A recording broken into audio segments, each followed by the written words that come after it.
Carla hindi pala nakauwi sa bahay nila at nanay nag-alala. Sa video na ito mga kaibigan ay pag-uusapan naman po natin ang pagbalik nila Jomar at Carla galing sa Cebu kung saan may nasagap na tayong balita na itong si Carla ay hindi pala nakauwi sa bahay nila sa Tarum.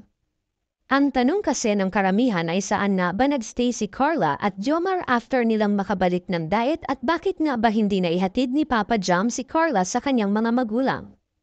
At yan ang ating pag-uusapan ngayon at bibigyan ng linaw mga kaibigan pero bago yan. Nating kalimutan suportahan ang magamang matubang na si Kuya Val at Kalingap Rab lalo na sa kanilang mga charity works. Salamat po. Ano nga ba ang dahilan kung bakit hindi nakauwi si Carla sa bahay nila sa Tarum at saan na ba sila naglagi ni Jomar after nilang makabalik galing sa Cebu? Samantala malaki talaga ang tiwala ng mga magulang ni Carla kay Papa Joms kaya naman minsan ay hindi sila tumututol kapag isasama ni Papa Joms si Carla sa mga lakad mga kaibigan. Well, sa ibang balita nga po na ating nasagap regarding sa pagdating nila Jomar at Carla ay hindi na daw muna umuwi si Carla sa kanilang bahay sa Tarum pero nakapag-chat naman na si Carla sa kanyang mga magulang na maayos silang nakarating ng diet. Samantala may mga nasagap din tayong balita na nakabalik naman si Carla sa pamilya nila Papa Joms dahil isinama nga ulit ito ni Jomar para ipaalam din ni Kalingap Jomar sa kanyang ina na nakauwi na sila ng diet mga kaibigan. At regarding naman po kung bakit hindi na umuwi si Carla sa kanilang bahay sa Tarum ay sariling desisyon na nga daw ito ni Carla dahil may appointment pa siya na gagawin kinabukasan kay Kalingap Rab at ito nga po ay magkakaroon sila ng live streaming sa Velvet Box Company kaya napadpasyahan na ni Carla na hindi muna umuwi sa kanila.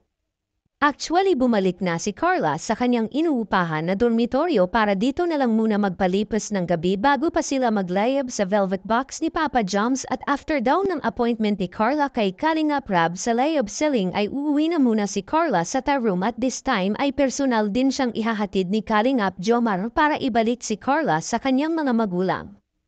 So yan po sa lahat po ng mga nagtatanong ay ibabalik po ni Jomar si Carla sa kanyang mga magulang after ng live selling nila sa Velvet Box na gaganapin sa Miyerkules ng alas 7 ng gabi mga kaibigan. Salamat po. Samantala iyan lang po muna mga kaibigan ang ating pinaka-latest update regarding kay Carla at Jomar. Maraming salamat po sa panunood ninyo. Ingat po kayo at God bless. Salamat po. Kinanay Cynthia. Nawala siya. Hindi man mama. Baka agawin sa'yo. Ay! O yun po ang Kalingap. Nag-ano lang kami. Nagdapay po. O picture. Sad pa. Yun o. Tay, hello po.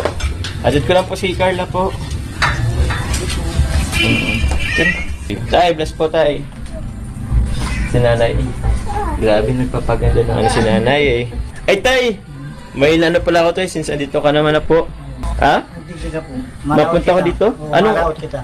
Kahit anong oras, kahit anong araw po? Wow! Sige po, tay. At yun nga guys, no, hanggang dito na lang ating reaction video mga idol. No? At kung hindi po pala kayo napasubscribe, please subscribe na rin po at paki-like and share na rin po ang mga videos natin.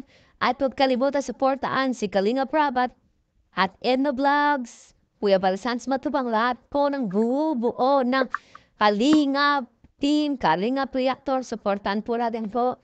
At salamat po sa mga nanonood. Salamat po sa suporta sa Kalingap. Hanggang dito na lang guys ang ating reaction video. Bye-bye and good luck and see you to my next reaction video. Mwah mwah chup chup.